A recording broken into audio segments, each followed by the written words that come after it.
বিদ্যমান পরিস্থিতিতে বিএনপি একটা জাতীয় ঐক্যের ডাক দিয়েছে। সত্যিকার অর্থে এই মুহূর্তে একটা জাতীয় ঐক্য খুব জরুরি, কিন্তু বিএনপি যেভাবে ডাক দিয়েছে, তারা যেভাবে জাস্ট একটা প্রেস নোট পাঠিয়ে করেছে বা অন্য কোনোভাবে করলে ভালো হতো কিনা, এরকম নানান আলোচনা আমরা করছি। এটা ইম্পর্টেন্ট, কারণ বিএনপি যদি সিরিয়াসলি মনে করে একটা জাতীয় ঐক্য তারা নিশ্চিত করতে চায়, তাহলে সেটাকে সেইভাবেই প্রেজেন্ট করা দরকার আছে।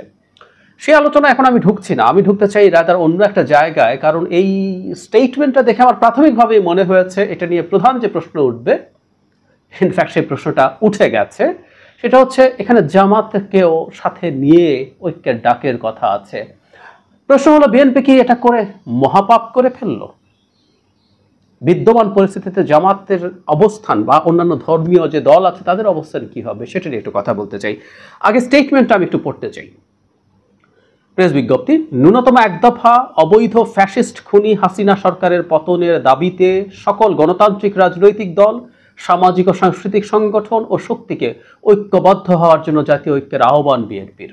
এখানে ব্যক্তি যোগ করে দেওয়াটা মনে হয় ভালো হতো, কারণ ডক্টর ইউনূস কোনো সামাজিক সাংস্কৃতিক সংগঠনের পার্ট নন। ওনার মতো আরও মানুষরা আছেন, তাদেরকে এর সাথে যুক্ত করা যেতেই পারে।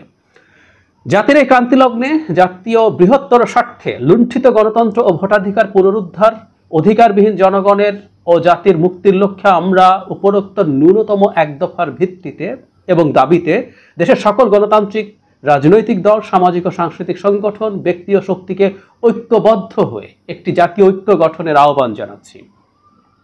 আমরা বিএনপির নেতৃত্বে যুগপৎ আন্দোলনের সকল শরিক দল ও জোট, বাম ডান সকল রাজনৈতিক দল, বাংলাদেশ জামায়াতে ইসলামী সহ অন্যান্য ধর্মভিত্তিক ও সকল ইসলামী রাজনৈতিক দল এবং সংগঠনের প্রতি ও জাতীয় ঐক্যের আহ্বান জানাচ্ছি।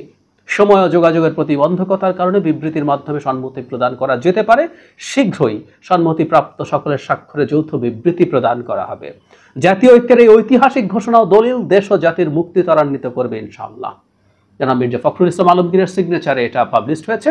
আমি আবারও বলি, এর মধ্যে ব্যক্তিযুক্ত থাকা উচিত, কারণ আমি মনে করি বহু গুরুত্বপূর্ণ ব্যক্তি আমাদের এই সমাজে আছেন যাদের সোশ্যাল ক্যাপিটাল খুবই হাই, যারা কোনো সংগঠন, সামাজিক সাংস্কৃতিক সংগঠনের সাথে যুক্ত নন। সো এটা হলে ভালো হবে। যাই হোক, মূল যে জায়গাটায় আসছি, যেটা নিয়ে সমালোচনা হতে পারে বলে আমরা ধারণাই করতে পারি, ওই জায়গাটা আবার পড়ি।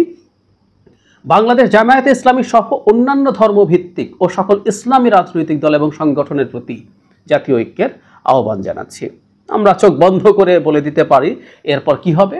জনাব ওবায়দুল কাদের কথা বলেছেন, উনি বলেছেন, আওয়ামী লীগের সাধারণ সম্পাদক ওবায়দুল কাদের বলেছেন, বিএনপির জাতীয় ঐক্যের আহ্বান মুক্তিযুদ্ধের চেতনা ও স্বাধীনতার মূল্যবোধ দেশ বিরোধী অপশক্তির ঐক্য। গতকাল শনিবার আওয়ামী লীগের দপ্তর সম্পাদক বিপ্লব বড়ুয়া সই করা এক বিবৃতিতে উনি মন্তব্য করেন। মহাসচিবের আহ্বান সম্পর্কে বলেন, জামায়াতকে সঙ্গে নিয়ে ঐক্যের ডাক দিয়ে বিএনপি আবার প্রমাণ করলো জামায়াত বিএনপির সম্পর্ক অবিচ্ছেদ্য এবং স্বাধীনতা বিরোধী শক্তি বিএনপির দোসর। এই ঐক্যের ডাক ও দেশের স্বাধীনতা সার্বভৌমত্বের জন্য হুমকি। আমরা মুক্তিযুদ্ধের চেতনা ও গণতান্ত্রিক শক্তিগুলোকে স্বাধীনতা বিরোধী বিএনপি জামায়াতের বিরুদ্ধে শেখ হাসিনার নেতৃত্বে ঐক্যবদ্ধ থেকে প্রতিরোধের আহ্বান জানাচ্ছি। শক্তিগুলো প্রতিরোধ করবে, এটাও বাজে কথা। যাই হোক, ওই আলোচনা এখন ঢুকছি না। গতানুগতিকভাবেই জামায়াত সম্পর্কে এই আলাপটা আছে। মানে আমরা এখন জামায়াতকে নিয়ে কি করব? জামায়াতের আবার দুটো দিক আছে। একটা হচ্ছে জামায়াত একটা ইসলামী আইডেন্টিটি পলিটিক্সের কথা বলে, যদিও তারা বাংলাদেশের সংবিধান মেনে রাজনীতি করবে বলে বলছে, তারা ইসলামী শাসন কায়েম করবে বলছে না, কিন্তু কনস্টিটিউশন মেনেও ইসলামী আইডেন্টিটি পলিটিক্সকে আমরা কিভাবে দেখব? আমি আমার ব্যক্তিগত অবস্থান আগেও জানিয়েছি, এবং আপনারা যারা ওই দল করেন বা এই ধরনের চিন্তার সাথে যুক্ত আছেন তারা পছন্দ করেন। এটা জামায়াত হোক, এটা ইসলামী আন্দোলন হোক বা আর কোনো ইসলামী দল, আমি কখনোই আইডেন্টিটি পলিটিক্স সমর্থন করি না। আমার অবস্থান একেবারে পরিষ্কার। সেটা ভারতে হিন্দু ধর্মের নামে হোক আর বাংলাদেশে ইসলাম ধর্মের নামে হোক, এমনকি জাতীয়তার নামে আইডেন্টিটি পলিটিক্স, বাঙালি জাতীয়তাবাদ ভয়ঙ্কর খারাপ জিনিস মনে করি। কলাম লিখেছি এটা নিয়ে, এটার বিরুদ্ধে। সো একটা রাষ্ট্র নাগরিকদের রাষ্ট্র হয়ে উঠবে, জাতি রাষ্ট্র না, নাগরিক রাষ্ট্র হয়ে উঠবে, আমি সেটা দেখতে চাই। এটা আমার অবস্থান। সুতরাং নীতিগতভাবে আমার এটার সাথে দ্বিমত আছে। জামাত সম্পর্কে আরেকটা অভিযোগ, বিশেষ করে এটা জামাত, এটা অন্য ইসলামী দলগুলোর সম্পর্কে না, যে জামাতের মুক্তিযুদ্ধের সময়কার ভূমিকা না। ট্রু, জামাত ওই সময়কার বেশ কিছু নেতা বা তাদের দলগত অবস্থান নিয়ে খুব সিরিয়াস প্রশ্ন আছে, এবং সেই প্রশ্নগুলো খুব বেশি রিজলভড হয়েছে তাও না, এবং সেটাকেই ট্যাগ করে করে দীর্ঘদিন সেটার ফায়দা নেওয়ার চেষ্টা করেছে, এবং ফায়দাই নেওয়া হচ্ছে। খেয়াল করে জনাব ওবায়দুল কাদের যখন বলছেন জামায়াত স্বাধীনতা বিরোধী শক্তি, তো বাংলাদেশে একটা ইসলামী দল রাজনীতি করতে পারে, ঠিক আছে, কিন্তু একটা স্বাধীনতা বিরোধী শক্তি কিভাবে বাংলাদেশে রাজনৈতিক দল হিসাবে টিকে থাকে? জামায়াতের নিবন্ধন বাতিল হয়েছে, সে তার নিজ মার্কায় ভোট করতে পারে না, কিন্তু জামায়াত তো একটা বৈধ রাজনৈতিক দল। এক্সিকিউটিভ অর্ডারে যে কোনো সময় এটাকে বাতিল করে দেওয়া যায়। জামায়াতের বিরুদ্ধে সন্ত্রাসেরও তকমা আছে। তো এবারও যা যা ঘটেছে, প্রধানমন্ত্রী থেকে শুরু করে সবাই জামাতকে খুব সিরিয়াসলি অ্যাকিউজ করেছেন। নিষেধ করে দেন না কেন? লাঠা চুকে যায়, কিন্তু না, এটা নিয়ে রাজনীতি হবে, রাজনীতি করা হবে।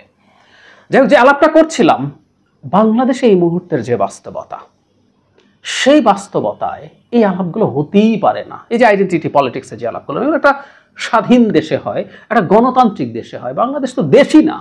বহু সময় বলে এটা একটা মগের মুল্লুক অথবা একটা সম্রাজ্ঞী শাসিত মধ্যযুগীয় সাম্রাজ্য। সেখানে বসে আমরা আইডেন্টিটি পলিটিক্সের ভালো কি খারাপ আছে সেই আলাপ করব? No way.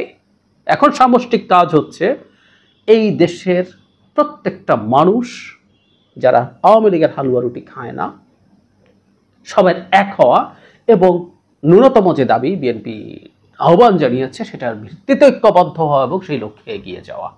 বাংলাদেশ কোনোদিন যদি আবার স্বাধীন হয়, সেদিন আমরা এই আলাপ করব। তবে আমি আমার টেকটা একটু জানিয়ে রাখি, নিশ্চয়ই আইডেন্টিটি পলিটিক্স যারা করেন তাদের রাজনীতির জায়গা বাংলাদেশে থাকবে, সারা পৃথিবীতে আছে, আমাদের দেশেও থাকবে। তাদের সাথে যে ফাইটটার কথা বলছি, সেটা যে মানে রাজনীতির কথা বলছি, সেটা রাজনৈতিক ফাইট। তারা মাঠে তাদের আইডেন্টিটি পলিটিক্স দিয়ে তারা তাদের সমর্থন আদায়ের চেষ্টা করবেন। আমি ব্যক্তিগতভাবে অলরেডি ডিক্লেয়ার করেছি যে আমি রাজনীতি পছন্দ করি না। যখন আমি সেই রাজনীতির জায়গায় যাব, কেন করি না, আমি চেষ্টা করব সেটা নিয়ে কথা বলতে। এটা একটা গণতান্ত্রিক ব্যাপার, এটা জোর করে চাপিয়ে দেওয়ার কোনো কিছু নাই। এই ধর্মভিত্তিক রাজনীতি বন্ধ করে দিতে হবে টাইপের একটা আওয়াজ আছে না, আমি সুশীলরা দেয়, এর চেয়ে ফালতু কিছু হতে পারে না, ফালতু কিছু হতে পারে না। একটা গণতান্ত্রিক দেশে এই রাজনীতিও থাকবে। এমনকি আওয়ামী লীগ যদি বাঙালি জাতীয়তাবাদ নিয়ে রাজনীতি করতে আসে, সেটাই আসুক, আমরা তখন তার লুপহোলসগুলো দেখানোর চেষ্টা করব। কিন্তু ওটা হচ্ছে একটা স্বাধীন বাংলাদেশে মখের মুল্লুকে এসব আলাপ টালাপ হওয়ার কিছু নাই। সুতরাং বিএনপি মহাপাপ করেছে। এবং খুব ইন্টারেস্টিং ব্যাপার হচ্ছে, ওই ক্লাউন কতগুলো মাঝে মাঝে বের হয় না, কতজনের বিবৃতি টিবৃতি দেয়, ওই যে জাফর ইকবাল সহ আরও কে কে মিলে টিলে একটা বিরাট তালিকা আছে। এখন ওই ব্যাপারে বিবৃতি দেয় না, বিবৃতি দিয়ে হয়তো তারা আসবে, কিন্তু মজাটা হচ্ছে তারা এখন যখন বিবৃতি দেয় তখন জনগণ খুব চোখ বন্ধ করে বুঝে যায় ওই ক্লাউনরা যা বলেছে ঠিক উল্টা দিকটা হলো সঠিক।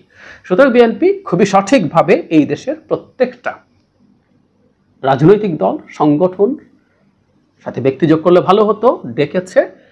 এই মুহূর্তে একটাই কাজ, সেটা হচ্ছে এই আওয়ামী অপশাসন, বিশেষ করে এই আন্দোলনের মধ্যে যে বিভৎসতা, যে নারকীয় তাণ্ডব, আওয়ামী লীগ দল হিসাবে, তার অঙ্গ সংগঠন এবং রাষ্ট্রীয় বাহিনী, আমি প্রায়ই বলি যে রাষ্ট্রীয় বাহিনী বলতে তো আসলে এখন বাধে, এটা তো রাষ্ট্রীয় বাহিনী না, এদেরকে জাস্ট দলীয় পেটোয়া বাহিনীতে পরিণত করেছে। এবং শুধু সেটা না, সেই তাণ্ডবের পর এখন ব্লক রেড করতে করে রাতে কারফিউ রাখা হচ্ছে যাতে কেউ বেরোতে না পারে।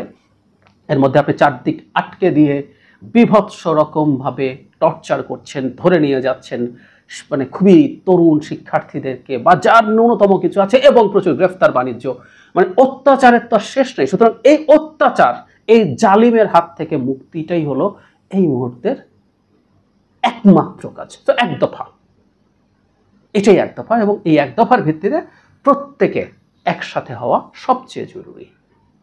আমরা এই জালিমের হাত থেকে যদি মুক্তি পাই, বাংলাদেশ মগের মুল্লুক থেকে যদি আবার একটা রিপাবলিকে পরিণত হতে শুরু করে, সেদিন রাজনৈতিক এই আলোচনাগুলো হবে, একটা গণতান্ত্রিক সমাজে আলোচনাগুলো হয়, এগুলো হেলদি আলোচনা। আমি যে আমার অবস্থান জানিয়েছি, আপনাদেরও এটার বিরুদ্ধে অবস্থান থাকতে পারে। আপনি আপনার যুক্তি নিয়ে আমার কাছে আসবেন, আপনি আপনার যুক্তি দেবেন, আপনি আমাকে ভুল প্রমাণ করার চেষ্টা করবেন যুক্তি, তর্ক, তথ্যের ভিত্তিতে। এই তো একটা গণতান্ত্রিক সমাজ। আমি আপনার মতামত সমর্থন করি না, কিন্তু আমি আপনার মত প্রকাশের, আপনার রাজনৈতিক অধিকারের পক্ষে ফাইট করব। সেরকম একটা গণতান্ত্রিক সমাজের স্বপ্নই তো আমরা দেখছি।